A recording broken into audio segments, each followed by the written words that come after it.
Good day everyone and welcome back. Today we'll finally be finishing the 52-minute video I've been struggling to get up for what feels like a fucking month. This is the part where I almost grew to like Whitney. Almost. Let's get back to it. Then there was the guy that swerved his bicycle dangerously close to where I was walking on the street, stopped pedaling, looked at me, said, "Pig," and then spit. I chased him, which was a futile effort, especially because he was in a bike, and I hurled every Korean insult that I could remember until I saw him vanish in the dark.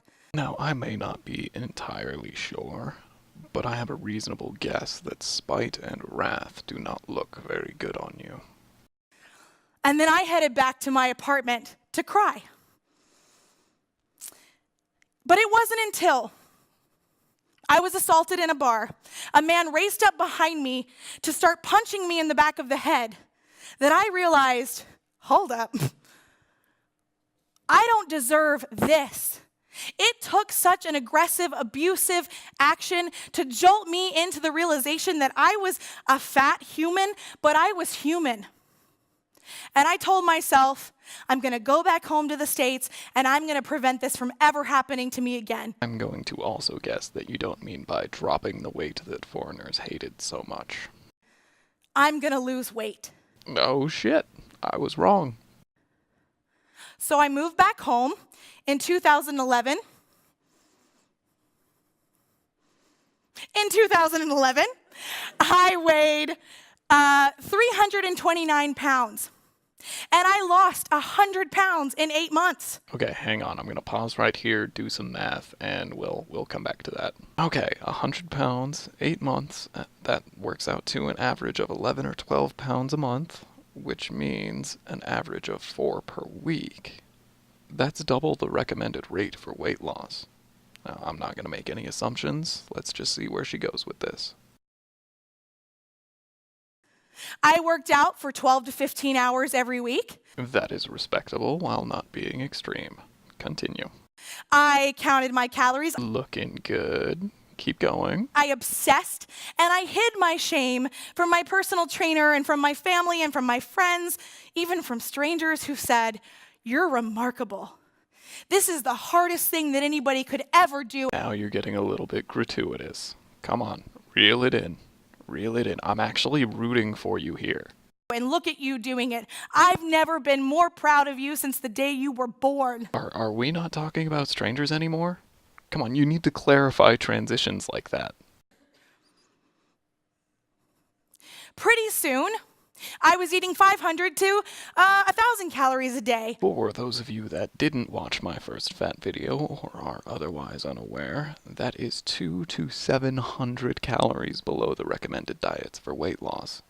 She took it too far and was doomed to failure by her own overdetermination. And I was throwing up everything I ate on Friday, which was my cheat day. That is not how you do a cheat day. Cheat days are to allow you to continue to enjoy yourself from time to time while still maintaining your progress. They should be accounted for in your calorie tracking beforehand so that you are aware of how much you are slowing your progress, giving you some perspective on how overeating led to the point that you had to diet in the first place. Bulimia is not a substitute for truly having a cheat day. You can see why she doomed herself to fail. And my eating disorder had returned in full force. 2 of them, actually. You may recall that she claims to have only been eating 500 to 1,000 calories a day. The lower end there qualifies as anorexia nervosa, and vomiting everything you binge eat on Fridays qualifies as bulimia nervosa. Neither of these is a healthy way to lose weight, effective as they may be in the short term. One day I walked out of the gym having just run a few miles on the treadmill, and a car drove by slowly and lowered the windows. And they yelled at me, "Fat ass." When I climbed into my own car, dripping with sweat, what happened next was nothing short of a nervous breakdown. I had literally been working my ass off to do the one thing that everybody told me would fix it, the one thing that everybody told me would make me worthy. But that guy in the parking lot didn't care. He didn't know who, why, where I was, or what I had done to change. Correct. Assholes will simply assume things. This is why emotionally stable adults do not allow them the satisfaction of letting their words get to us. We take that negativity and use it to better ourselves, lest it do what it did to you in that parking lot. And I fantasized about losing the rest of my 100 pounds and thinking about my goal weight. But then all I could see was sagging breasts and loose skin and crow's feet around my eyes. You say this was in 2011? You were still in your 20s at that time, so your skin was still elastic and would have adjusted. I also know that you have a decent sum of money from that TLC show that you were doing at the time this was filmed. So that sagging breasts issue was not an issue at all with modern cosmetic surgery. You can't let the negative get to you as much as it clearly did. It will destroy your hopes of success, let alone your determination to achieve it. And I knew intellectually that as long as I let my self-worth be determined in the eyes of others, I would never be content. That is a wise realization, and I'm glad you had it. But I could not disengage from the belief that I had to be thin to be happy. And so in that moment, all of my hope was extinguished. I had grown tired of the calorie counting. Calorie counting is a chore, yes, but it is essential to succeeding in weight loss. If you allow yourself to grow complacent, you will begin to slip. Oh, this 100 calories isn't a big deal, quickly turns into 200, then 4, and before you know it, you're right back into old habits. I speak from experience, as well as the anecdotes of others. I was trying to gain weight, and they were trying to lose it. Either way, diligence means success. Of the weight loss, of the obsession with everything food and exercise. I wanted something more to live for. You mean like living longer and enjoying those years 1,000,000 times more than you would if you spent them in a hospital bed? So naturally, I got a job in radio where I had to wake up at 4 a.m. every day for minimum wage. And like the vast majority of people who lose a substantial amount of weight in their life, I started to gain it back. Because you lost your motivation and fell back into old habits. The failure was not on the diet, even though we established earlier that it was doomed to fail.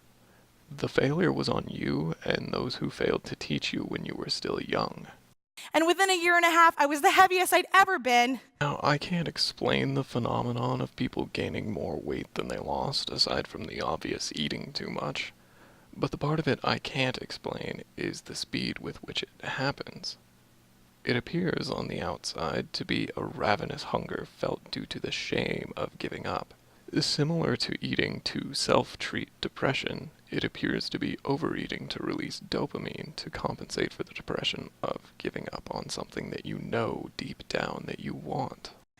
I was 350 pounds and in the deepest place of depression I'd ever known.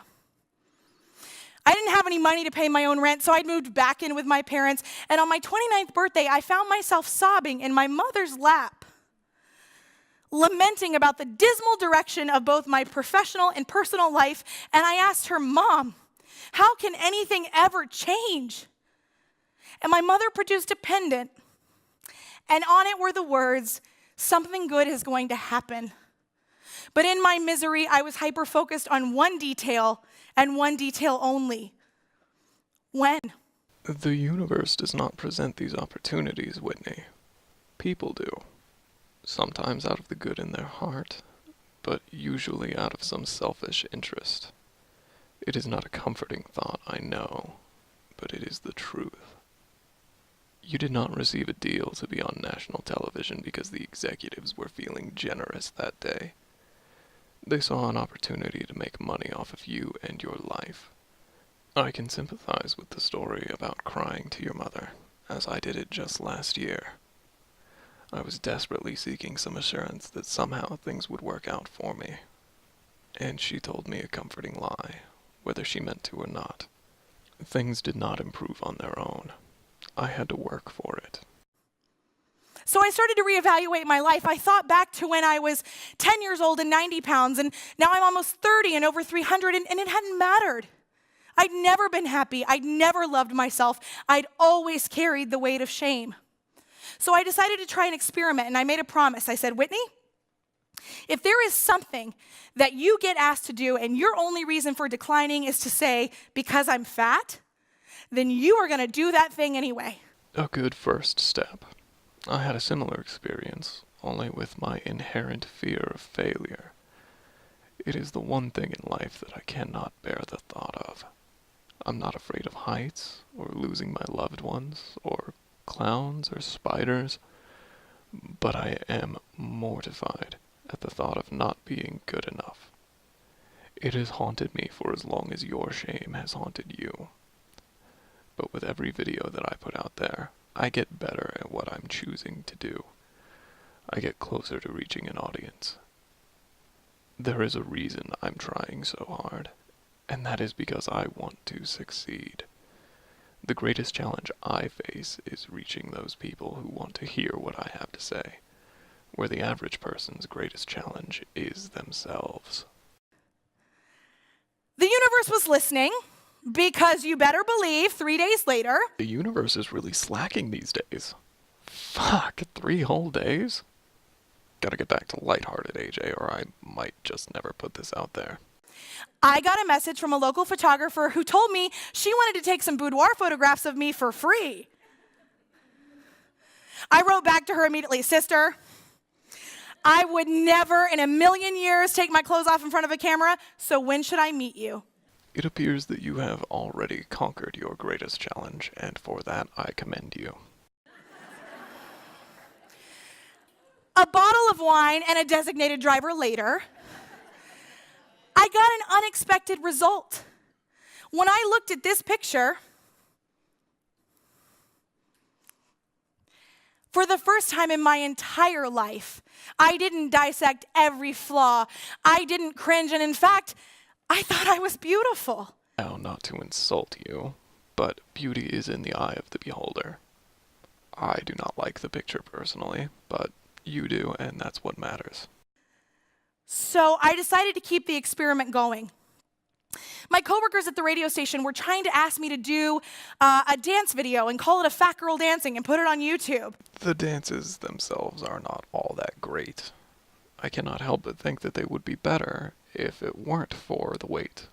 But at the same time, if it weren't for the weight, she wouldn't have challenged herself to put them out there in the first place. It's funny how actually watching this all the way through, while I'm editing and cutting it up and responding to it, I've gained a new appreciation for the videos that I was completely repulsed by when I started this project.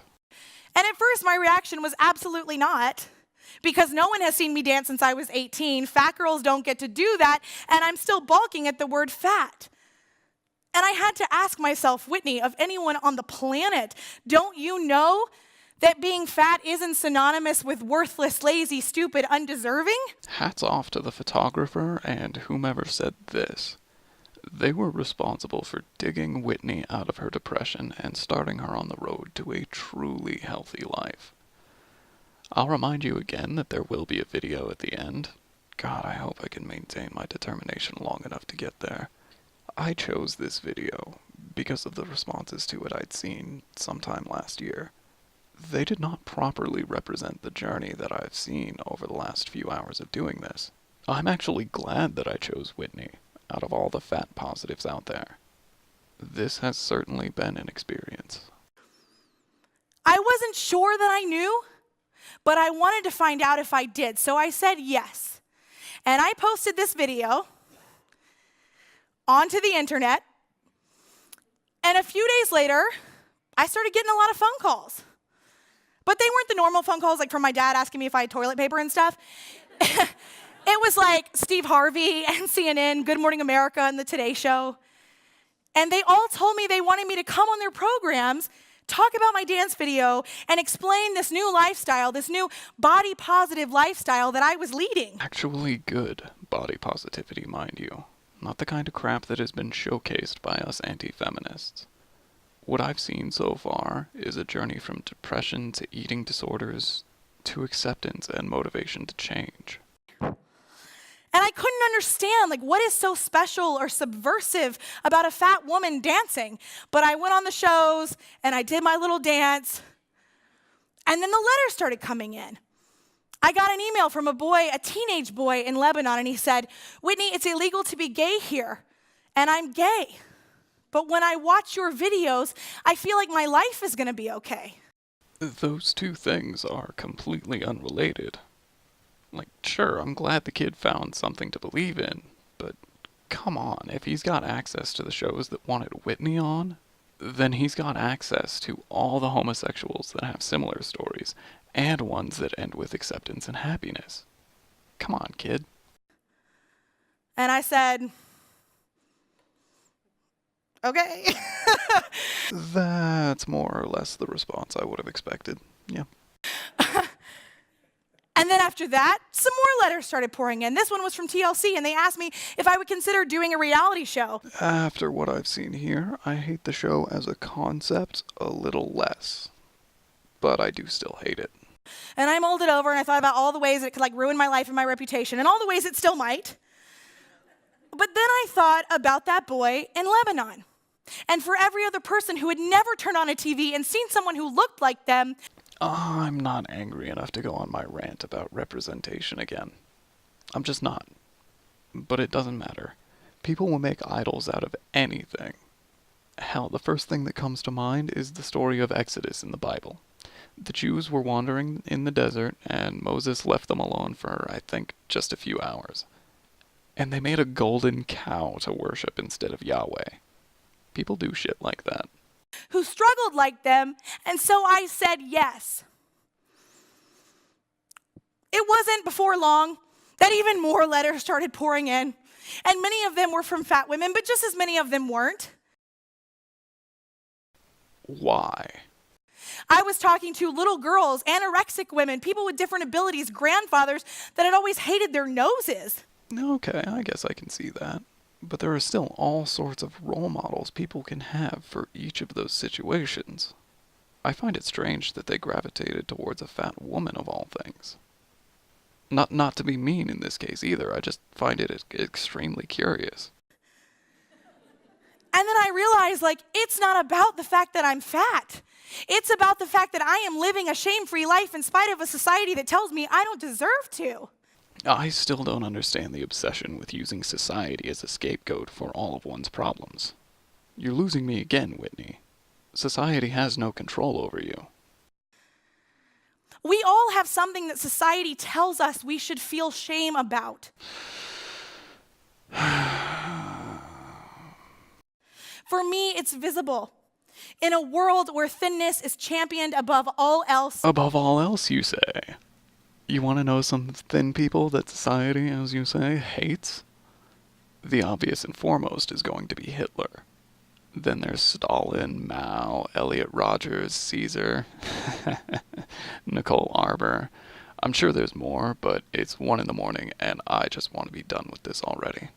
Where we tell women in no uncertain terms, if you are not young enough, thin enough, and pretty enough, you're disposable. 2 men looking for a woman to bed or wed, yes. But those women still serve very functional roles to society. They are mothers, teachers, nurses, anything they choose to be. A woman's value is not solely sexual anymore. Living in that world, deciding to love my body had become a radical act. In the context of fat acceptance, that is ultimately a detriment to civilization as a whole. We're getting back to the whole reason I even wanted to do fat videos in the first place. Sure, you can comfort the downtrodden and forgotten, but in the end, they must be useful to the greater organism that is humanity. The end goal is that we all succeed. We cannot do that if we expend valuable resources on people who have already consumed too much. In a perfect world, this wouldn't even be necessary. But the world is not perfect, and it's impossible to pin down when the problem started, because every problem is caused by another. What we can do, however, is work on the solutions. In the case of being fat, the simplest is to lose the weight. However, this only works on a case-by-case basis, and will not fix everyone's weight issues. What we really need to do is educate our children about the virtues of healthy living, and keep an eye on them for the warning signs, and guide them in the appropriate direction. And doing what I loved in that body had become powerful. Not to denigrate the victories so far, but it is only powerful because people have chosen you to be their role model. I disagree with that, as you are hardly a role model. As far as I can tell, you are merely an English teacher who likes to dance.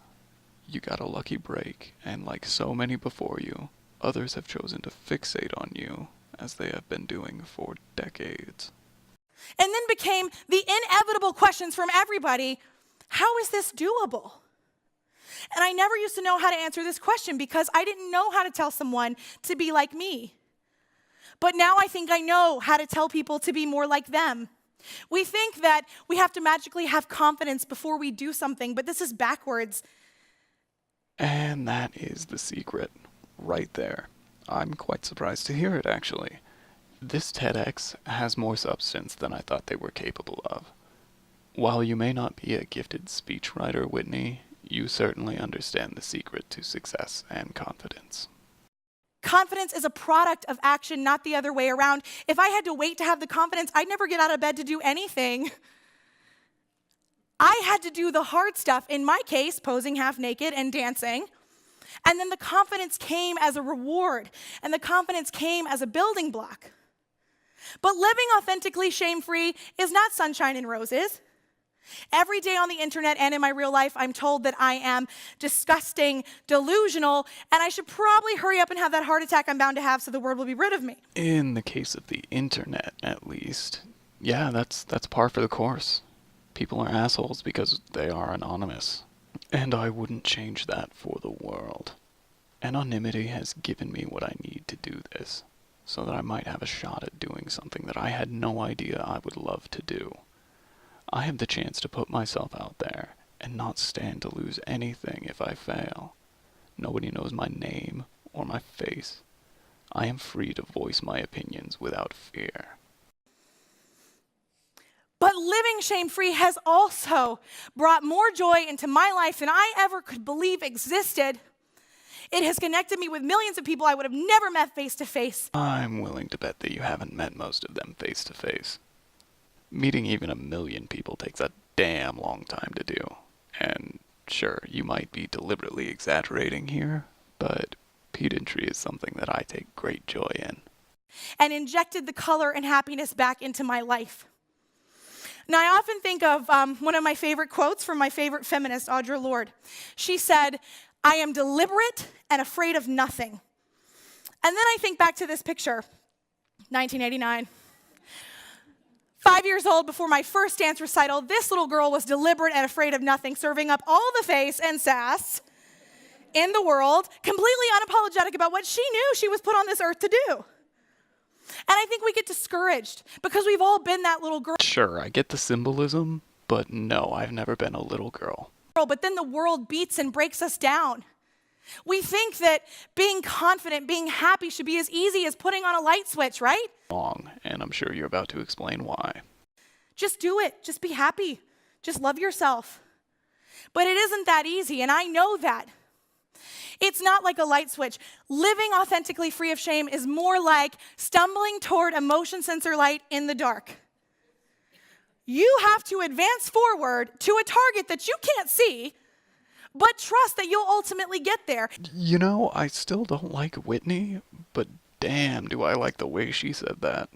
And the universe is funny because the only thing that will turn that light on is your movement and your action. And if you live this way, if you know that every time you're stumbling and spinning and scrambling, you are actually doing the hard part, you are actually doing the work, even if you can't pinpoint your progress, if you make a commitment to live a shame-free life and know that it's an undertaking that you have to do every single day. Like counting your calories to lose weight? Come on, you are so close. I'm actually sad and a little angry that it took you so long to figure this out. Day in and day out, and you are deliberate about choosing that life, you will find yourself illuminated. And if you're like me, it'll probably be when you least expect it. Like when I started uploading videos out of the desperate hope that I could pull this off. Seriously, I still don't like Whitney, but credit where credit is due. She turned her life around and lost a bunch of weight since this TEDx. And before I forget, here's what she looked like just last July.